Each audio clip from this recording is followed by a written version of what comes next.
Hay dos clases de escatología, mis hermanos. Una escatología personal, que es nuestro futuro inmediato como individuos. Cómo voy a morir, en qué momento, cuánto tiempo voy a estar en el estado intermedio y cuándo voy a pasar a la glorificación. Esa es nuestra escatología personal. Nuestra muerte, nuestro estado intermedio, cuánto tiempo vamos a estar en ese estado intermedio donde se ha separado el cuerpo de la parte inmaterial, y cuándo se suscitará la glorificación, que es donde se resucita nuestro cuerpo físico ya glorificado y se une a la parte inmaterial y vivimos eternamente. Pero también hay una escatología general, en la que narran no solamente el futuro de un individuo en particular, tú o yo en este caso, sino una escatología general de eventos mayores que afectan al universo completo. Y entre esos eventos, que yo se los nombré la semana pasada en este listado que hice, se hablan, y de los que vamos a hablar en este seminario, sobre la segunda venida de Cristo, el juicio final, el castigo eterno para los incrédulos y la recompensa eterna para los creyentes, como también la vida con Dios en el nuevo cielo y en la nueva tierra. Eso es la escatología que vamos a estar viendo aquí. Esa es la escatología que vamos a estar viendo, y por esa razón el primer tema que tenemos el día de hoy es la venida de Cristo. Es la venida de Cristo. Ahora, la escatología personal de nuestra muerte, nuestro estado intermedio y la glorificación, donde lo vimos ya en la materia de soteriología. Por eso nos vamos a dedicar a la escatología general. En los últimos tiempos, el tema de la escatología ha tomado más el interés por parte de los cristianos que en pasadas épocas. Y en muchos casos se ha visto convertida las diferentes posiciones en centros de debate. La gente todo el tiempo está hablando de su posición escatológica. Compensaremos con aspectos de la segunda venida de Cristo con los cuales todos los evangélicos estamos de acuerdo. Y al final vamos a estar hablando de cómo se vuelve una cuestión controversial si Cristo puede retornar en cualquier momento. Vamos a partir desde lo que tenemos en común con otras posiciones y luego vamos a ver en aquellas cosas donde sí hay diferencias. ¿Ok? Entremos en materia, la segunda venida de Cristo. Si tenemos que hablar de este evento en particular es porque el mismo Señor Jesús fue el que a menudo habló de su segunda venida. Ahora, Él nos lo narra como un evento súbito, personal, visible y corporal del regreso de Cristo, y por esa razón tiene que ser un evento histórico. Es decir, que sucederá. No es un evento espiritual, no lo podemos tomar de manera simbólica. No, así como Él vino la primera vez, vendrá la segunda vez. Dice Mateo 24, por tanto, también vosotros estad preparados. Y Juan 14, 3 dice, y si me fuera y os prepararé el lugar, vendré otra vez y os tomaré a mí mismo, para que donde yo esté, vosotros estéis también. Eso es interesante, mis hermanos. Inmediatamente después de que Jesús asciende a los cielos, los discípulos se quedan mirando al cielo y dos ángeles le dicen a sus discípulos lo siguiente: varones galileos, ¿por qué estás mirando al cielo? Este mismo Jesús, miren, hasta los ángeles anunciaron la segunda venida de Cristo. Este mismo Jesús que ha sido tomado de vosotros al cielo, porque el texto en Hechos dice que el Señor se elevó a los cielos, fue tomado y fue llevado. Y ellos vieron hasta que se perdió entre las nubes. Dicen los ángeles que así como lo vimos irse, también, bueno, como lo vieron irse los apóstoles y los que estaban allí, dice la escritura que fueron 500 testigos de su ascensión. Así vendrá como le habéis visto irse a los cielos. O sea, todo ojo le verá. Ahora, Pablo enseñó en 1 Tesalonicenses 4:16 lo siguiente: porque el Señor mismo, con voz de mando, con voz de arcángel y con trompeta de Dios, descenderá del cielo, y los muertos en Cristo resucitarán primero. También el autor de Hebreos dice, en Hebreos 9:28, así también Cristo aparecerá por segunda vez, sin relación con el pecado, para salvar a los que le esperan. El creyente hace bien en esperar el advenimiento del Señor Jesús por segunda vez como un hecho que sucederá. Este tema entonces se menciona frecuentemente a lo largo del Nuevo Testamento. Estos versículos predicen un súbito regreso de Cristo que será dramático y que será visible. Esta es la esperanza de la iglesia del Nuevo Testamento. Miren cómo lo muestra Santiago. Tened también vosotros paciencia y afirmad vuestros corazones, porque la venida del Señor se acerca. Su aparición no será una venida meramente espiritual, que mora en los corazones de las personas, como decían los idealistas, sino un regreso personal, un regreso corporal, de la misma manera que lo han visto irse los discípulos. Apocalipsis 22:20 dice, el que da testimonio de estas cosas dice, ciertamente vengo en breve. Amén. Sí, ven, Señor Jesús. Y eso tiene una traducción, esta palabra, este versículo, que ya se las voy a decir cuál es. Y Apocalipsis 1:7 dice, he aquí que vienen con las nubes y todo ojo le verá. El término maravilloso de que el Señor viene es Maranata, el Señor viene pronto. Los pasajes son demasiado explícitos, mis hermanos, como para permitir una idea, una vez popular, en los círculos protestantes liberales, de que el propio Jesús no vendría, sino que simplemente vendría en espíritu de Cristo, en el sentido que la gente lo aceptaría en su corazón, aceptaría sus enseñanzas y le imitarían en su estilo amoroso de vida que tuvo el Señor Jesús en la tierra, y de esa manera regresaría a la tierra en forma creciente. Pues no es así, es algo que sucederá. Ahora, vamos a hablar de un segundo aspecto, y es que no sabemos cuándo Cristo volverá. No sabemos cuándo Cristo volverá. Y ese va a ser el meollo del asunto en la clase de hoy.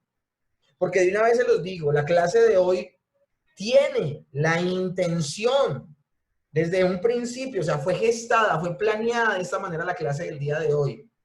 Que ustedes queden ustedes y yo quedemos en expectativa y realmente no sepamos si viene ya o todavía falta un tiempito. O sea, yo quiero ser intelectualmente honesto con ustedes. O sea, yo quiero con esta clase que el espíritu de lo que dice la Escritura, que es que quede esa incógnita para que todo el tiempo estemos preparados. La clase de hoy va a ser eso, va a ser eso. Entonces prepárense. Varios pasajes indican que no sabemos ni podemos saber el momento del regreso de Cristo. Y por esa razón, ya a ustedes no les voy a decir hoy, no, viene ya. O tampoco les voy a decir, se demora todavía. No, no lo voy a hacer. ¿Por qué? Porque la misma Escritura, miren los términos que lo habla. Como ladrón en la noche. Marcos 13, del 32 al 33. Pero de aquel día y la hora nadie sabe, ni aun los ángeles que están en el cielo, ni el Hijo, sino el Padre. Mirad, velad y orad, porque no sabéis cuándo será el tiempo.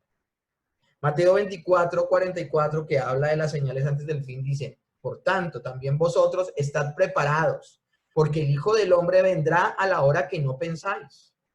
Mateo 25:13 dice, velad, pues porque no sabéis el día ni la hora en que el Hijo del Hombre ha de venir.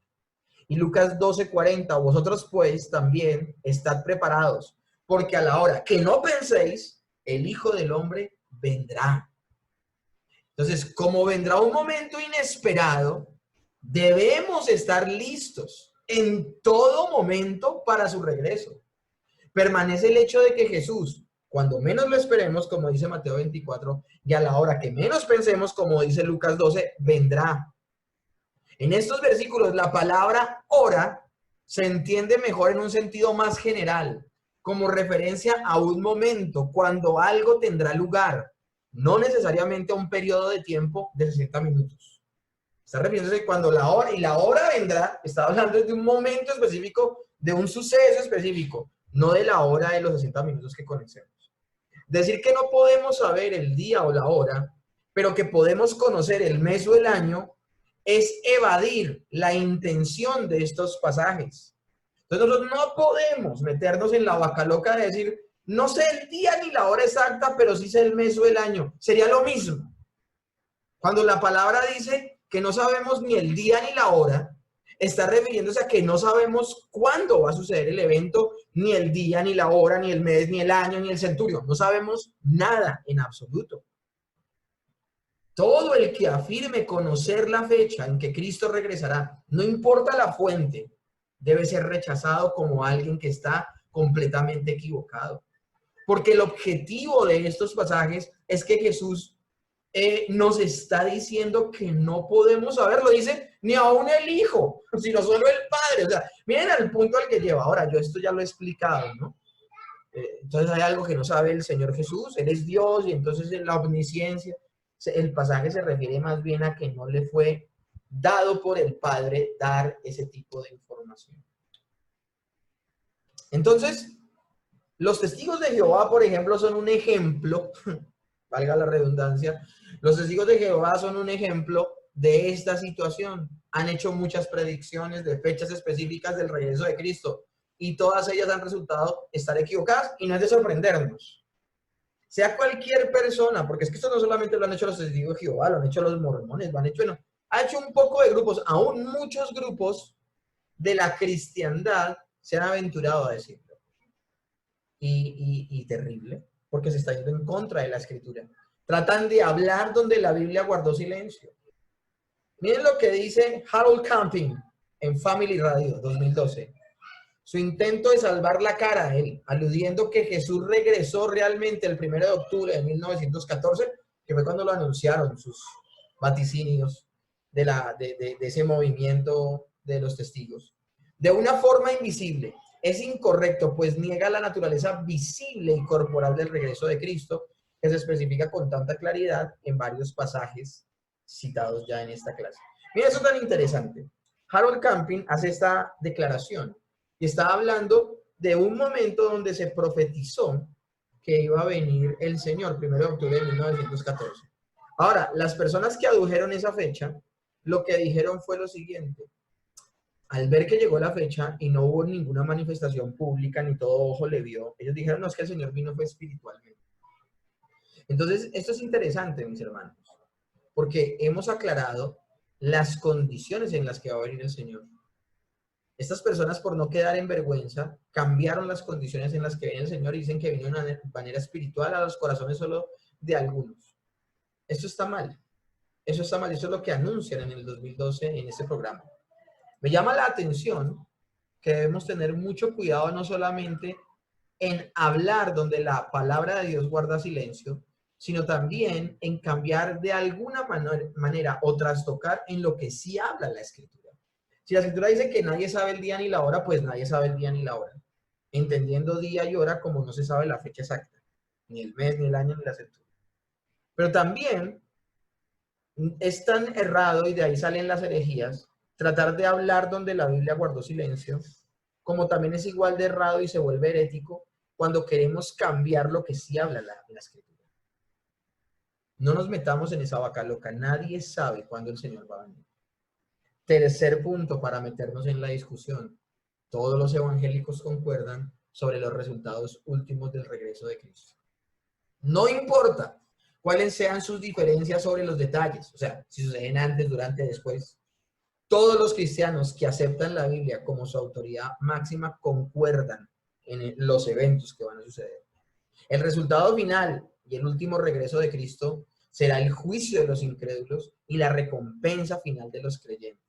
Y esos últimos vivirán con Cristo en un nuevo cielo y en una nueva tierra por toda la eternidad. Todos los creyentes, todos los que depositamos nuestra confianza en las Escrituras, vemos estos eventos claramente en la Escritura. ¿Cuáles? El resultado final, ¿cuál es? El último regreso de nuestro Señor Jesucristo, su segunda venida, el juicio de los incrédulos, la recompensa final de los creyentes y los creyentes viviendo en los nuevos cielos y la nueva tierra con el Señor eternamente. La pregunta, la cuestión viene cuando se quiere organizar esos eventos. Ahí es donde vienen las diferencias. A pesar de todo, los cristianos difieren sobre los detalles específicos que conducen y siguen inmediatamente al regreso de Cristo. Todos los evangélicos que sostienen estas distintas posiciones concuerdan que la Escritura está libre de errores y tienen el compromiso de creer todo lo que está escrito en ella. Sus diferencias tienen que ver más con la interpretación de varios pasajes relacionados con estos acontecimientos.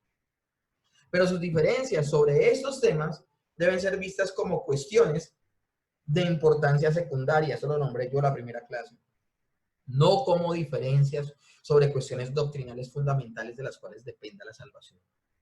La Iglesia, al ir entrando en mayor profundización sobre este tema de la escatología, sin duda adquirirá mayor madurez y comprensión al recorrer los debates doctrinales de este tema.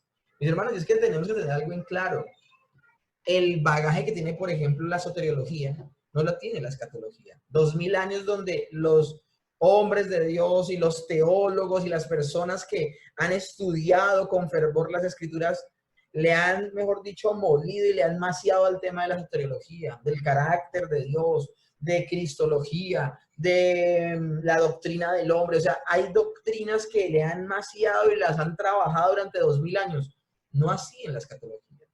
Por eso al comenzar las diapositivas del día de hoy, les hablaba de que por mucho tiempo la escatología fue una materia de estudio que no se le metió mucho la ficha y que últimamente se le ha estado trabajando.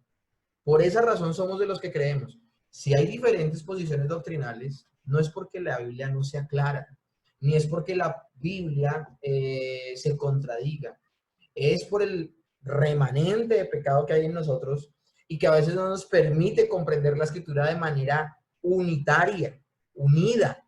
Y la única manera en que lleguemos a esa unidad de pensamiento es que sigamos trabajando y estudiándola, al punto de que, como ha pasado con las otras doctrinas de la escritura, lleguemos a un consenso único de cómo sucederán estos acontecimientos.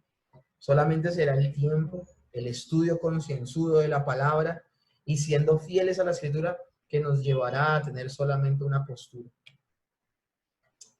Estos extremos los vamos a especificar en el debate escatológico que se viene a continuación de manera maravillosa. Cuarto punto. Hay desacuerdos sobre los detalles de los eventos futuros. ¿De cuáles eventos futuros son los en los que tenemos nosotros como diferencias entre posiciones y sistemas escatológicos? Bueno, la naturaleza del milenio es una naturaleza donde se va a cumplir verdaderamente, o sea, va a ser un evento histórico, o va a ser idealista, va a ser algo espiritual, va a ser algo simbólico. La relación del regreso de Cristo con el milenio, la secuencia del regreso de Cristo y el periodo de la gran tribulación que vendrá sobre la tierra, y la cuestión de la salvación del pueblo judío y de la relación entre los judíos salvos y la iglesia. Por eso le decía a Vilma que le iba a responder la pregunta en esta clase. Entonces, entremos en materia en cuanto a esto. ¿Podría Cristo volver en cualquier momento? Esta es una de las áreas de desacuerdo importante. Así que muchos cristianos dicen que Cristo puede regresar en cualquier momento. ¿Y por qué pueden decir que Cristo puede volver en cualquier momento? Recuerden que uno de los sistemas escatológicos que vimos la semana pasada, ¿cuál era? El historicista. Y uno de los grandes representantes del historicista también lo vimos, donde se hablaba de que todos los eventos que hablan escatológicos en la escritura ya se cumplieron. Hay muchos pasajes que nos instan a estar listos porque Cristo regresará cuando menos lo esperamos. Ahora, hay otra posición que dice que todavía no, porque faltan que se cumplan muchas señales antes de su venida. Miren esta posición. Podemos hablar de una posición historicista, ya pasó todo, o una posición futurista, no ha pasado todo y todavía el Señor no puede venir. Entonces, la que habla de la historicidad y de que ya pasaron estos eventos, hay muchos pasajes que nos instan a estar listos porque Cristo puede regresar en cualquier momento porque ya todo se cumplió. Pero también hay varios pasajes que hablan de ciertos eventos que ocurrirán antes de la venida de Cristo, inmediatamente antes de la venida de Cristo, y eso hace que Cristo todavía no pueda venir por segunda vez. Hay un micrófono prendido, les recomiendo apaguen.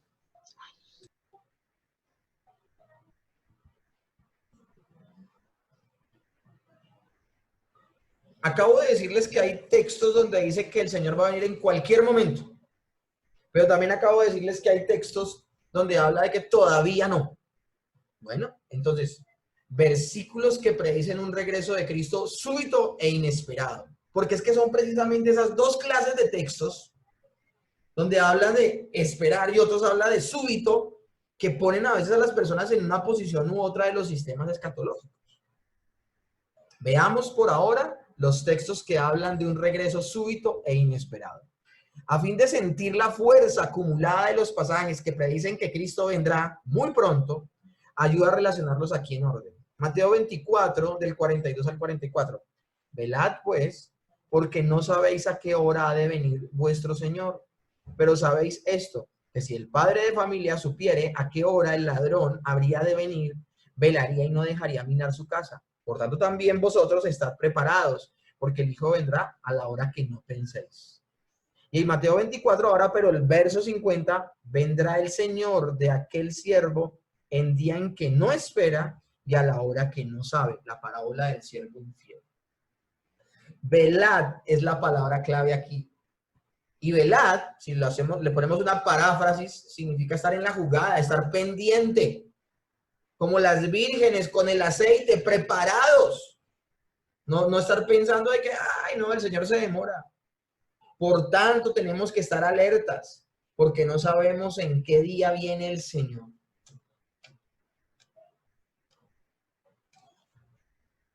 Sigamos leyendo pasajes. Pero aquel día y la hora nadie sabe, ni aun los ángeles que están en el cielo, ni el Hijo, sino el Padre. Mirad, velad y orad, porque no sabéis cuándo será el tiempo.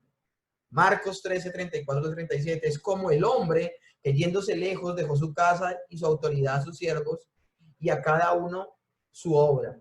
Y el portero mandó que velasen. Velad pues, porque no sabéis cuándo vendrá el Señor de la casa, sea al anochecer o a la medianoche o al cantar el gallo o a la mañana, para que cuando venga de repente no os halléis durmiendo.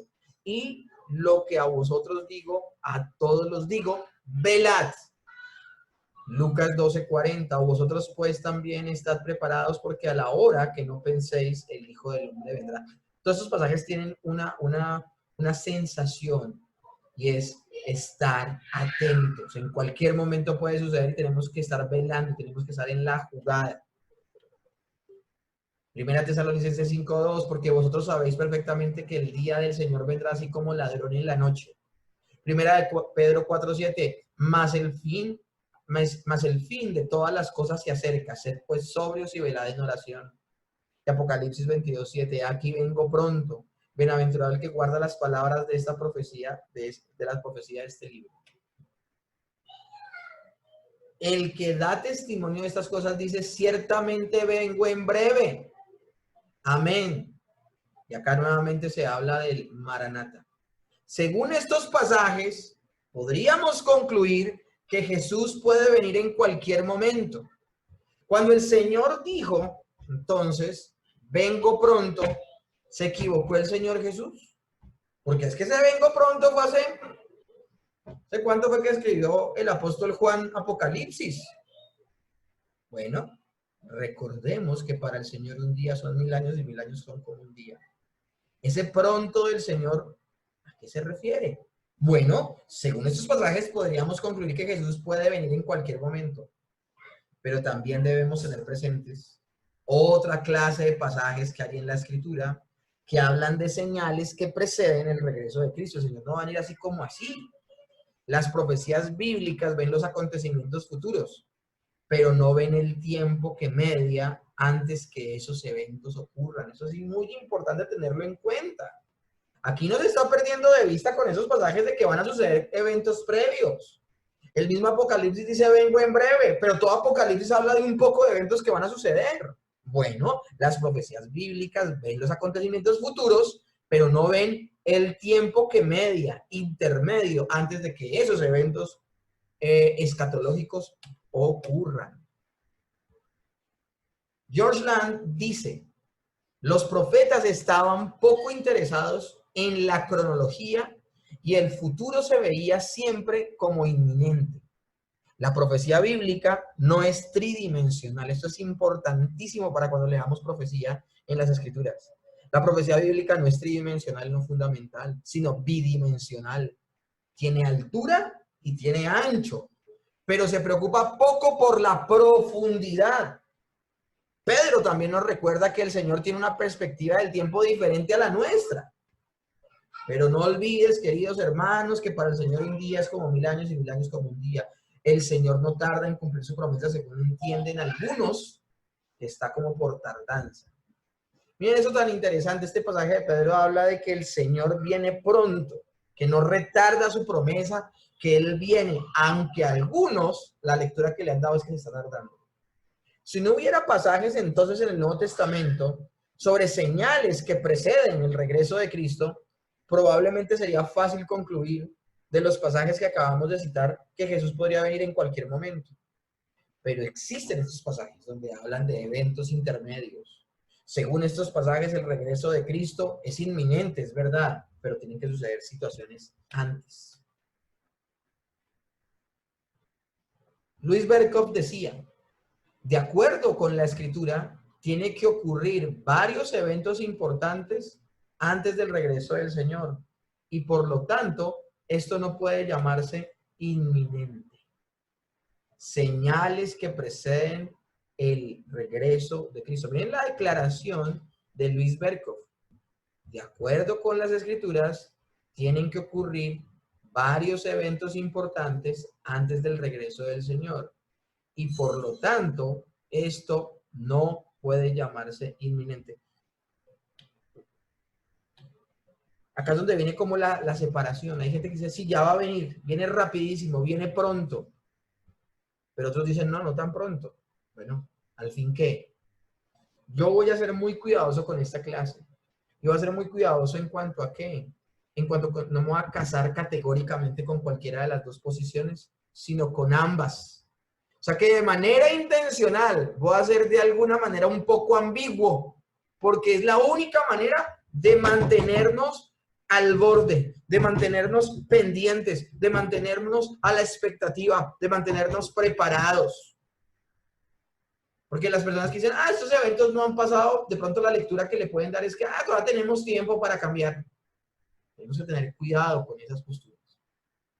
Miremos entonces algunos pasajes que se refieren más directamente a las señales que deben ocurrir antes del regreso de Cristo. Y es aquí por eso que hay varias posiciones escatológicas. La predicación del evangelio a todas las naciones es una señal, la gran tribulación es otra. Vamos a leer los pasajes.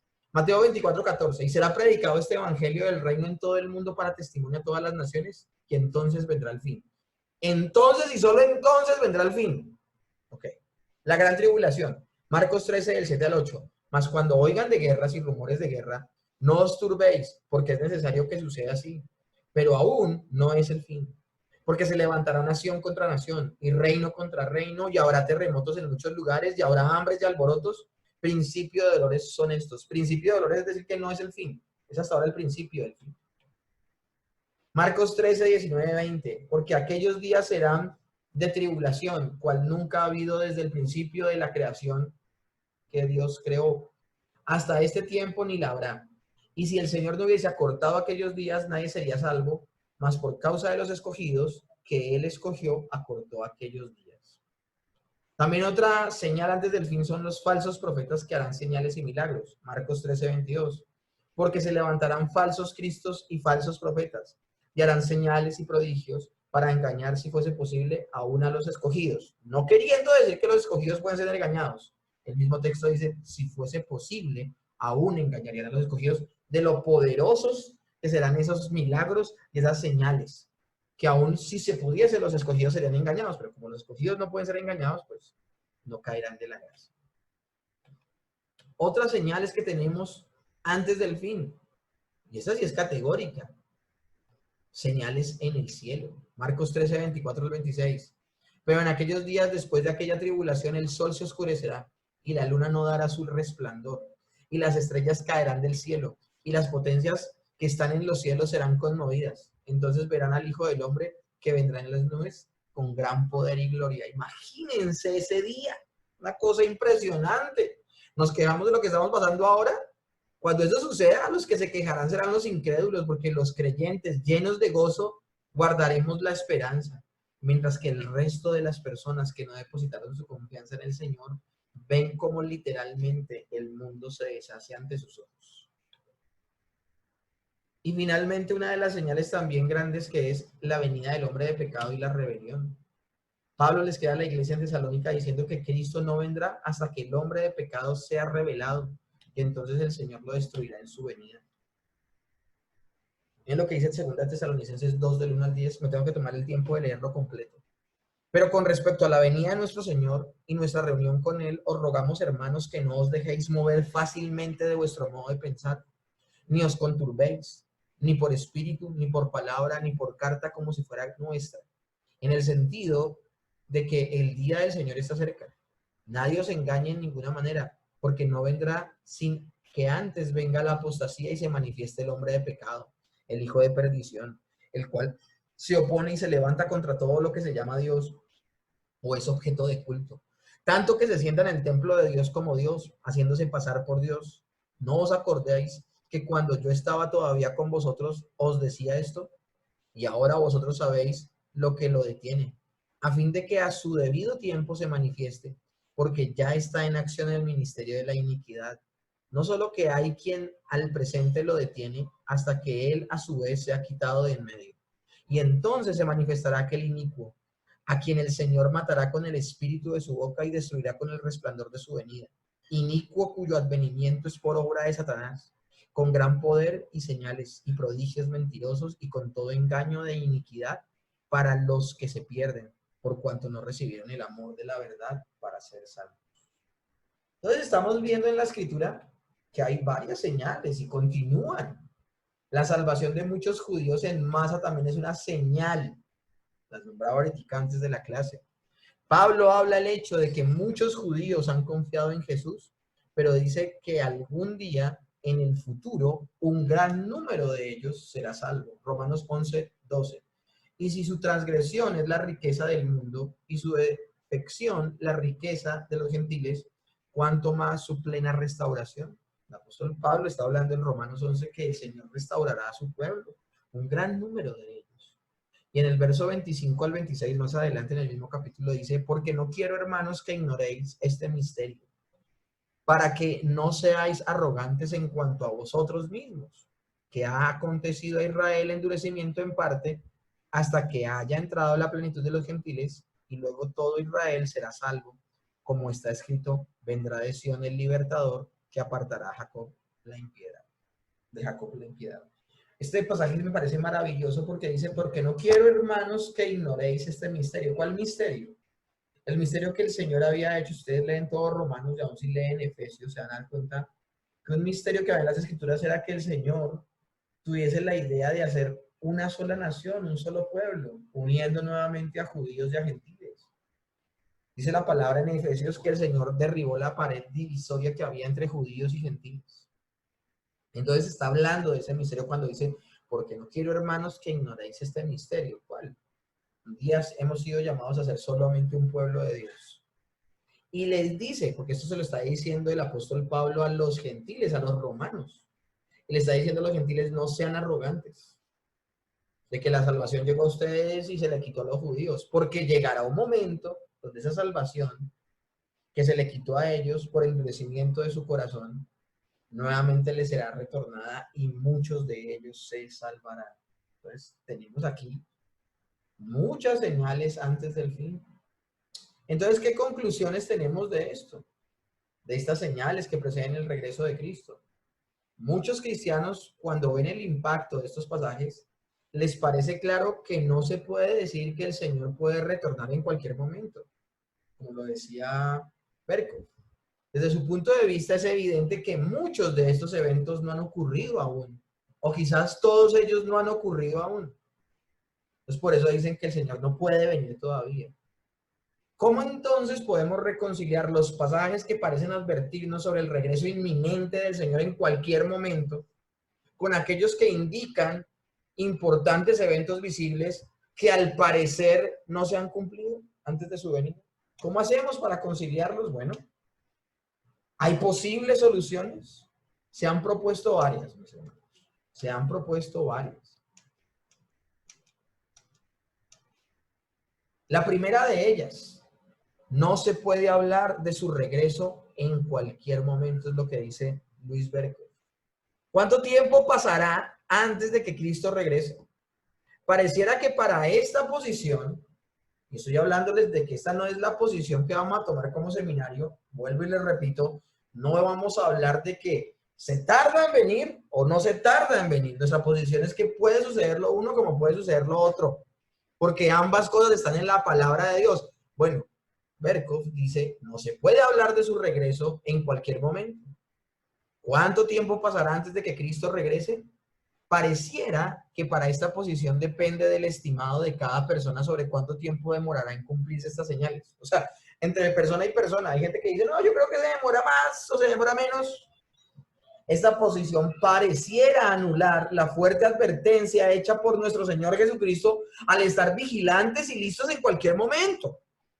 Esta posición usa las señales de una forma totalmente contraria a la intención del Señor al darla.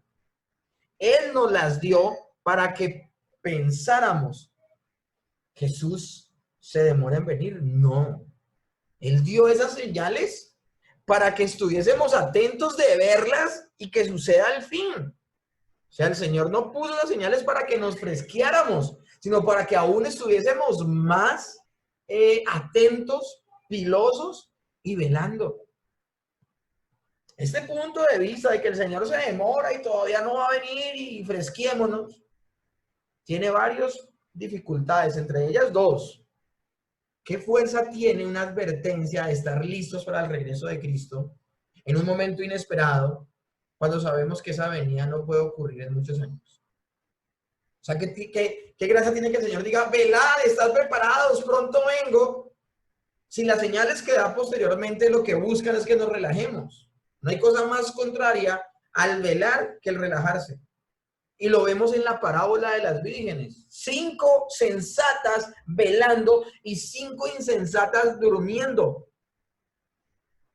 Nosotros tenemos que en esta clase encontrar el punto de equilibrio entre estas palabras.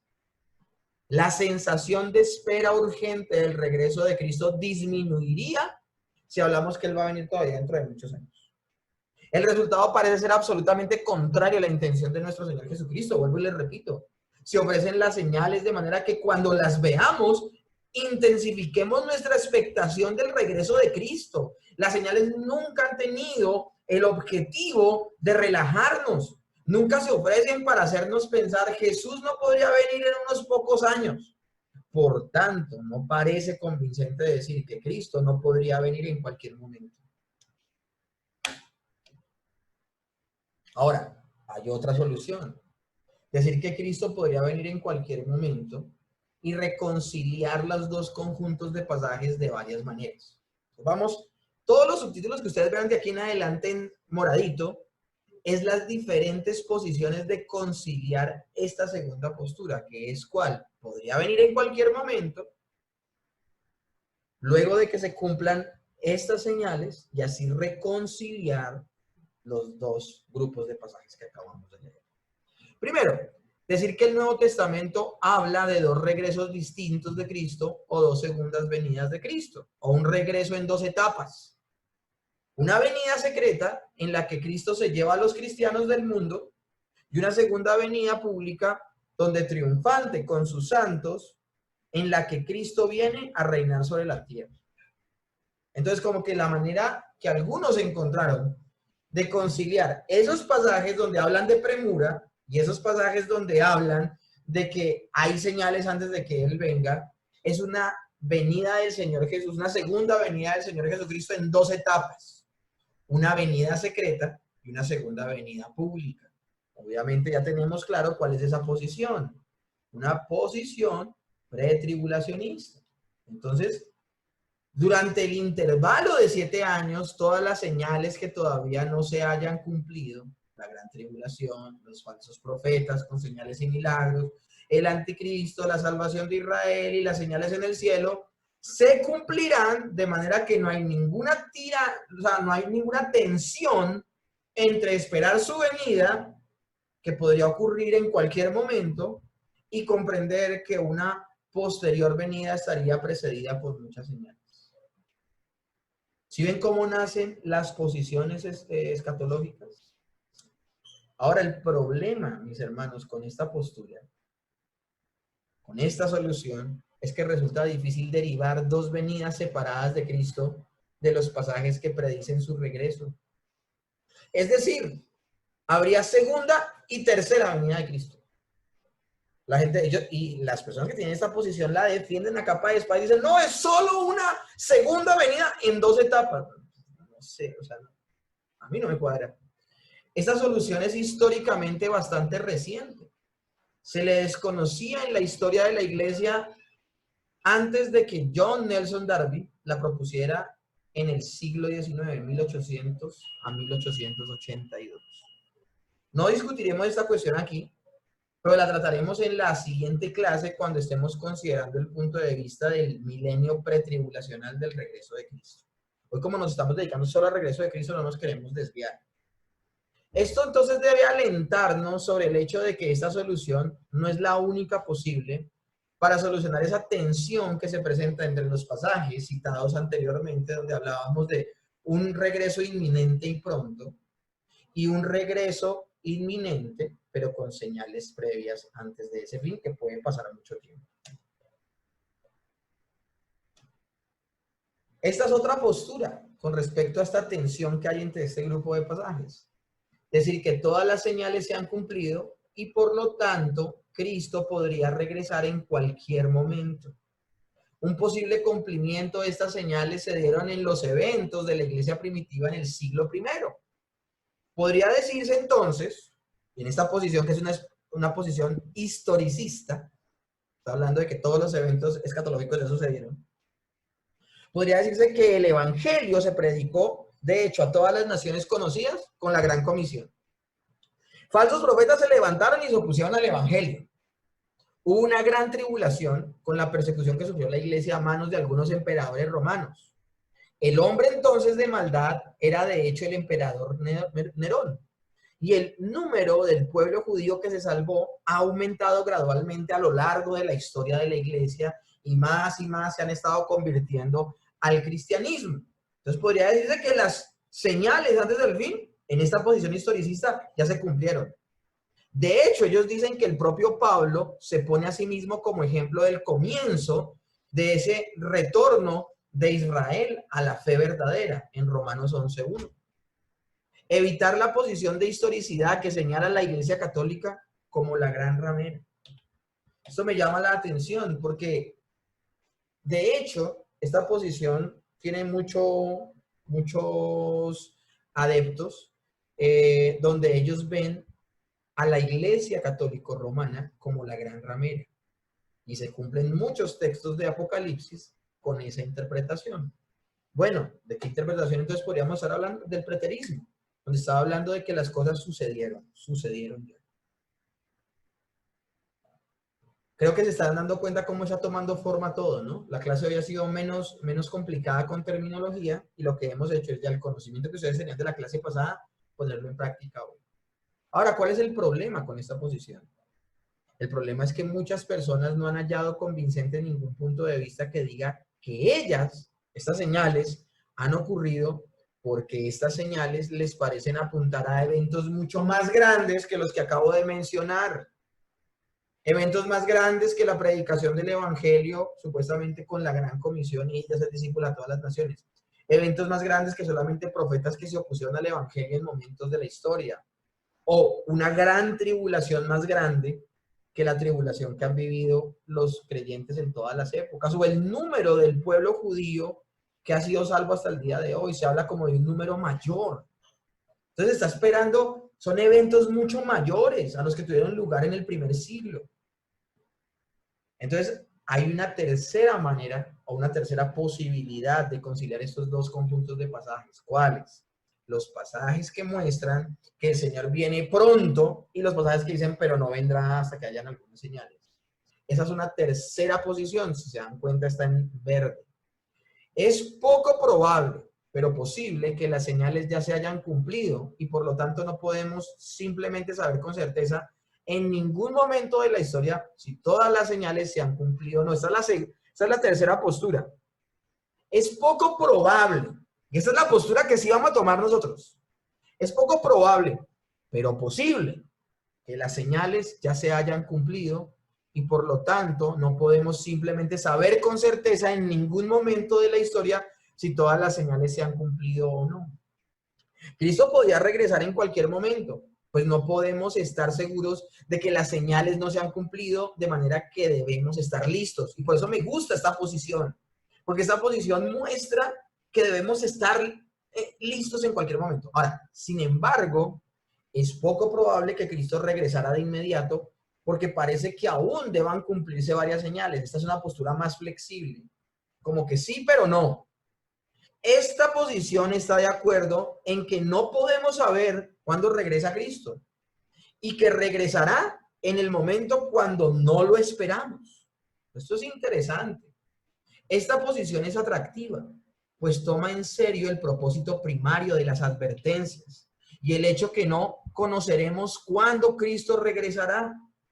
Con respecto a las señales, su propósito primario es intensificar nuestra expectativa sobre el regreso de Cristo, no aplazarlo, no aplazarlo. Pero entonces la pregunta del millón ¿es posible que esas señales se hayan cumplido?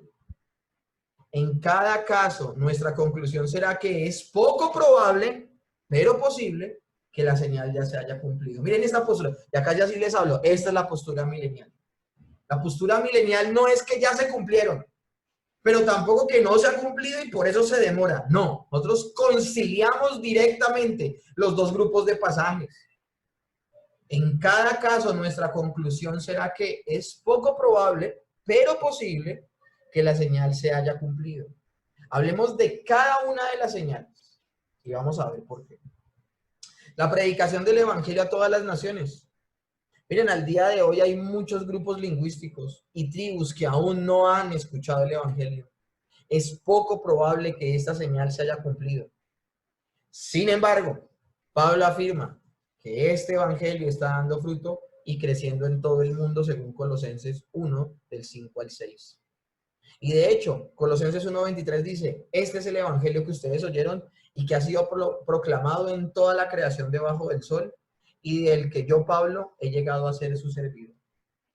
Entonces, nos estamos dando cuenta de la posición que estamos tomando. Es poco probable porque vemos la realidad. Muchos grupos lingüísticos en donde no se ha traducido todavía la Biblia, lugares donde no se ha escuchado el nombre del Señor Jesús. Pero como nuestra postura no es fresquearnos y decir, no, eso se demora todavía hasta de aquí a allá que pase, nuestro objetivo es estar con la premura, estar velando en oración, esperando al Señor en cualquier momento. También afirmamos que Pablo dice que el evangelio se está predicando en todo el mundo. La predicación del evangelio a todas las naciones, Colosenses 1 del 5 al 6. A causa de la esperanza que os tengo guardada en los cielos, de la cual ya habéis oído por la palabra verdadera del evangelio, que ha llegado hasta vosotros, así como a todo el mundo, y lleva fruto y crece también en vosotros desde el día que oísteis y conociste la gracia de Dios en verdad. Donde ha habido verdaderos conversos, siempre ha habido una proclamación del evangelio. La gran comisión se está cumpliendo al pie de la letra sin retraso en este tiempo maravilloso. El evangelio se está llevando a todas las naciones de la tierra.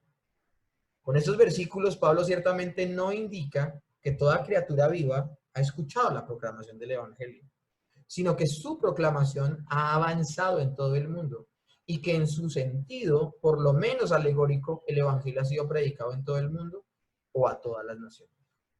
Así que es poco probable, pero posible, que esta señal se cumplió inicialmente en el siglo I y se ha cumplido en mayor medida muchas veces desde entonces. Ahora, otros teólogos dicen, el mundo, que es un término literal, oikoumene, habla del área habitada, un término que se aplicaba de manera ordinaria en el mundo griego como opuesto a los bárbaros. Es decir, se le predicó a todo el mundo menos a los bárbaros. Entonces el Imperio Romano, y en lo sucesivo a todo el mundo conocido, por lo que no es tanto un término geográfico que debe incluir toda comunidad o área que ahora se sabe que se encuentra sobre la tierra, sino más bien como un indicativo de la oferta universal del Evangelio a todas las naciones y más allá de los confines de la tierra y de la comunidad judía. Miren, hermanos, esa fue la cuestión. Esa fue la gran bendición luego que vino Cristo y por eso es tan importante la gran comisión. El apóstol Pablo le dice a los efesios, ustedes en algún momento estuvieron sin promesas, sin esperanza, sin Dios y sin un futuro. ¿Por qué? Porque no tenían la palabra de Dios. La palabra de Dios es la que trae esperanza. ¿Cuántas personas, cuántos millones de personas se han perdido desde que el Señor creó al hombre hasta el día de hoy? Porque hubo culturas enteras que estuvieron separadas de las Escrituras. Y por esa razón no tuvieron la oportunidad de que se les predicara el Evangelio. Luego de Cristo, el Señor envía a cada uno de los creyentes a predicar el Evangelio y que llegue a toda cultura, raza y nación. A eso se refiere, a un impacto global, no a que todas y cada una de las personas ya hayan sido evangelizadas. Hablemos ahora de la gran tribulación. ¿Se cumplió ya? ¿No se cumplió? El lenguaje bíblico parece señalar una tribulación como nunca se ha vivido. Muchas personas han entendido las advertencias de Jesús sobre la gran tribulación como referidas al sitio que hubo en Roma, por parte de Roma, en Jerusalén durante la guerra judía del 66 al 70 después de Cristo, donde llegaron, destruyeron el templo, bueno, todo esto que sucedió. Las persecuciones que luego vinieron subsiguientes a los cristianos en diferentes momentos de la historia que hasta el día de hoy vemos con el movimiento ISIS y una fotografía tan triste y real como la que pusimos allí. Parece apropiado concluir que es poco probable, pero posible, que la que la predicción de una gran tribulación ya se haya cumplido o se esté cumpliendo. Parece que el lenguaje de la Escritura indica un periodo en el que llegue a la tierra un sufrimiento mucho mayor que el que se ha experimentado hasta ahora en la faz de la tierra. Pero si nosotros vamos a ver el sitio que hubo en Roma en el año 66 al 70, el sufrimiento durante esta guerra fue efectivamente terrible y pudo ser lo que Jesús describe al predecir esta tribulación. Desde el primer siglo también ha habido muchos periodos de violencia e intensa persecución de los cristianos. Y aún en nuestro siglo, muchos de esos han ocurrido en amplias porciones del globo terráqueo, con cristianos horriblemente perseguidos en la antigua, en la antigua Unión Soviética o en la China comunista y actualmente por el Estado Islámico. Mis hermanos, una encuesta la hicieron y no sé si exageraban, pero decían que en el siglo XX y XXI han muerto más creyentes que los que habían muerto desde el siglo primero hasta hoy. Sería difícil convencer a algunos cristianos de este siglo, quienes han pasado por décadas, y miren por qué es tan importante la postura que tenemos nosotros como conciliadora, de pudo haberse cumplido, pero también estamos a la expectativa de que se cumpla algo mayor. Tú vives en Occidente, tú estás aquí cómodo en tu casa recibiendo una conferencia y una clase de teología. Hay lugares donde ya no existe la Unión Soviética, pero hay lugares, por ejemplo en China, donde sigue siendo todavía prohibido ser cristiano. De hecho, que han sufrido persecución a todas estas personas, a los cristianos coptos que los decapitan decapitados por el Estado Islámico o ahorcados o quemados vivos. Yo con qué cara a esa persona le digo, no, es que usted no está viviendo la gran tribulación, viene una tribulación todavía peor. Yo cómo le digo a esos misioneros que vieron cómo mataban a su esposa y a sus hijos y luego lo mataban a él, con qué cara uno, o lo dejan vivo para que sufra más. Yo como le digo a una persona de esas que ha tenido esa cantidad de dolor por su fe y le digo que viene todavía algo peor y que no se ha cumplido en él. Puede existir la posibilidad, porque sería difícil convencer a algunos cristianos de este siglo, quienes han pasado por décadas de persecución por su fe y han conocido persecuciones que afectan a otros cristianos a lo largo de grandes segmentos del mundo, que esa tribulación que ellos viven ciertamente no ha ocurrido todavía. Han deseado esas personas y orado con todo su corazón durante años y décadas porque Cristo venga y los rescate de la tribulación que ellos padecen. En Occidente estamos recómodos. Entonces puede existir la posibilidad de que se haya cumplido la gran tribulación, pero también estamos abiertos a que pueda haber una mayor, una más grande. Ahora hablemos de los falsos cristos y los falsos profetas y de las poderosas señales en el cielo. Es poco probable que estas señales se hayan cumplido, en particular las poderosas señales del cielo, porque es cuando han ocurrido, hasta el día de hoy no han ocurrido poderosas señales. Pero saben que tampoco hay un problema con que estas poderosas señales no se hayan cumplido hasta este momento, y por esa razón el Señor no pueda venir en breve. Porque estas señales pueden cumplirse en cuestión de minutos o de horas, porque pueden preceder al mismo momento en que el Señor Jesús regrese. Entonces, no podemos quedarnos en que, no, como no se han cumplido estas poderosas señales, hasta que se cumplan estas poderosas señales, tenemos todavía tiempo. ¿Sí? Pero ¿qué tal si se cumplen esas poderosas señales ya mismo y en cuestión de fracción de segundos o de minutos o de horas el Señor ya vuelva? Entonces la generación de expectativa continúa. Vuelvo y repito, es poco probable que esas señales del cielo se hayan cumplido, pero estas señales pueden cumplirse en cuestión de minutos o horas, pues preceden al mismo momento en que el Señor regrese por segunda vez. Miren lo que dice Mateo 24 acerca de estas señales. Hablando en particular de las señales en los cielos, ya vamos a hablar de los falsos cristos y los falsos profetas. E inmediatamente después de la tribulación de aquellos días, el sol se oscurecerá y la luna no dará su resplandor, y las estrellas caerán del cielo y las potencias del cielo serán conmovidas. Entonces, esto es maravilloso, entonces aparecerá la señal del Hijo del Hombre en el cielo. ¿Y por qué? Alguien podría decir, pero ese entonces podría pasar mucho tiempo. No, porque es que está hablando de señales en el cielo. Y sigue hablando, punto seguido, entonces aparecerá la señal del Hijo del Hombre en el cielo, está conectándolo todo. Todo lo que está en amarillo está conectado, mis hermanos. Es una unidad de pensamiento. Y entonces lamentarán todas las tribus de la tierra y verán al Hijo del Hombre viniendo sobre las nubes del cielo con poder y gran gloria. Ya tienen los ojos puestos en los cielos porque se está volviendo toda una nada. Bueno, ahí viene el Señor. Esa señal puede suceder inmediatamente que el Señor, puede suceder e inmediatamente el Señor venir.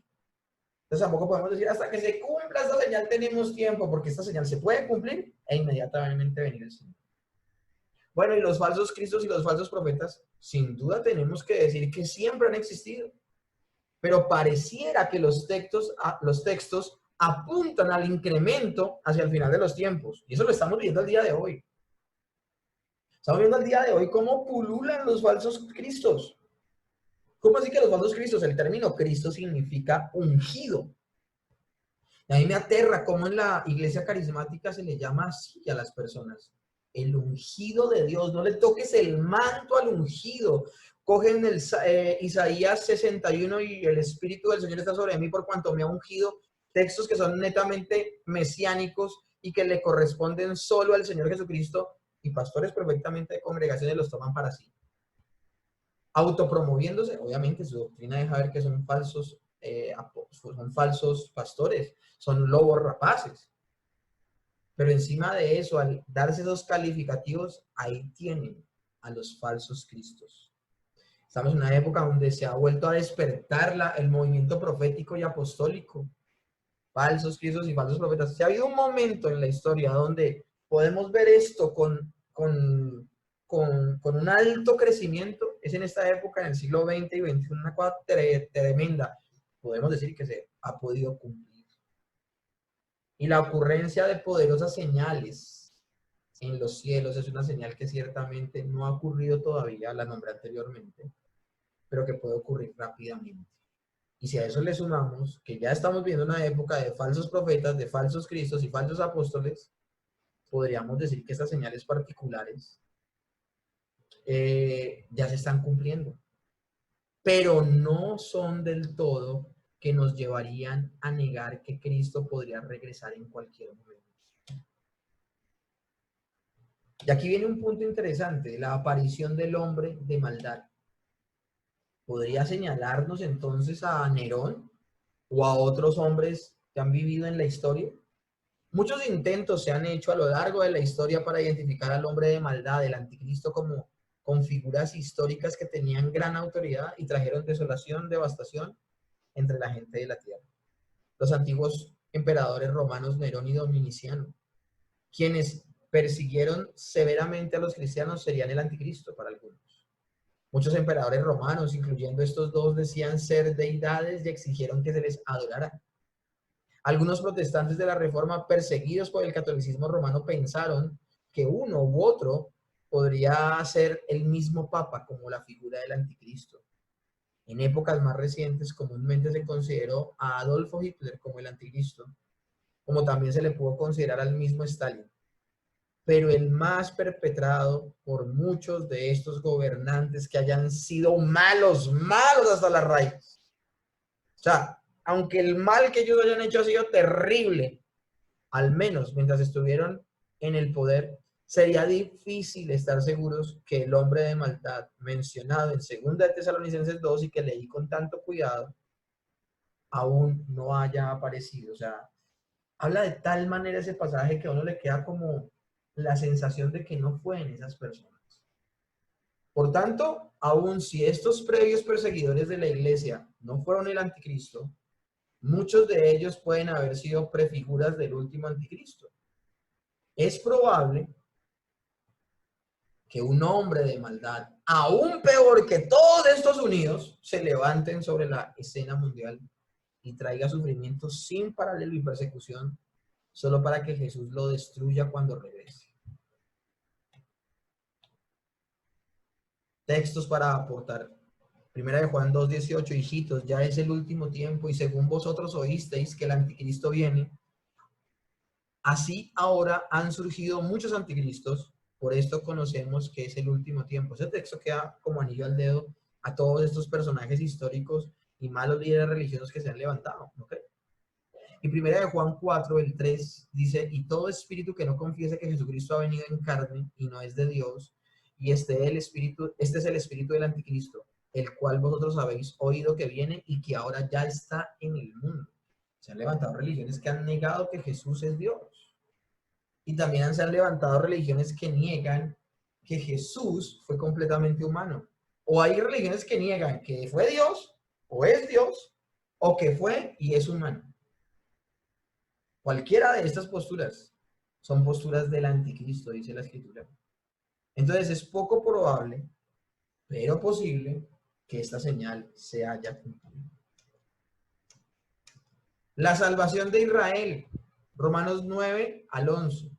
Estos capítulos, estos 3 capítulos, pareciera que se indicara que habrá un futuro glorioso para Israel, donde será reagrupado de manera multitudinaria el pueblo judío y se volverá en bloque y aceptará a Jesús como su Mesías. Pero muchos otros han alegado que no tendrá lugar ningún tipo de congregación futura del pueblo judío más allá de la que ya hemos visto a lo largo de la historia. Pues el propio Pablo se presenta como ejemplo primario de esta congregación. Ya se los leí en Romanos 11, del 1 al 2. Una vez más, entonces, es poco probable, pero posible que esta señal se haya cumplido. Alguien podría decir, ¿qué significa eso? Poco probable, pero posible. Poco probable es que la escritura está apuntando a eventos mayores que los que ya existen en la historia que hemos vivido y el primer siglo, como apunta el preterismo. Pero posible es que no es una idea descabellada. Es que no es una idea que no tenga bases, porque ellos están, las que tienen esta postura de que ya todo ocurrió y que ya va a venir inminentemente el Señor, es una postura que está cogiendo la escritura y la está comparando con la historia inmediatamente sucedida desde el primer siglo para acá. Entonces no es una posición imposible, pero lo que sí es que es poco probable.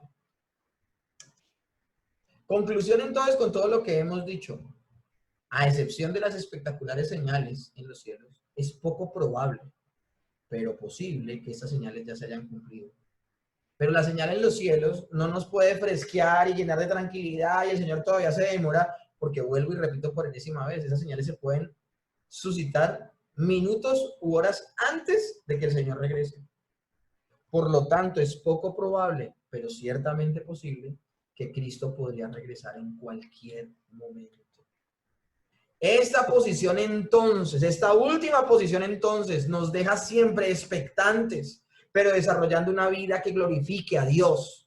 Entonces, si Cristo regresa de pronto, no estaremos tentados a objetar que una u otra señal no ha ocurrido o sí ha ocurrido. Simplemente estaremos listos para darle la bienvenida a nuestro Señor Jesucristo cuando Él aparezca. Tendremos aceite, estaremos velando, esperándole y no dormiremos. Lucas 21:28 dice, cuando comienzan a suceder estas cosas, cobren ánimo y levanten la cabeza porque se acerca su redención. Maravilloso. Miren, mientras todo el mundo desespera porque está viendo en sus narices el fin del mundo, el creyente se alegra porque se acerca la gloria de Dios en la cual vivirá eternamente para siempre. Cuando comiencen a suceder estas cosas, dice la Nueva Versión Internacional, cobren ánimo y levanten la cabeza porque se acerca su redención.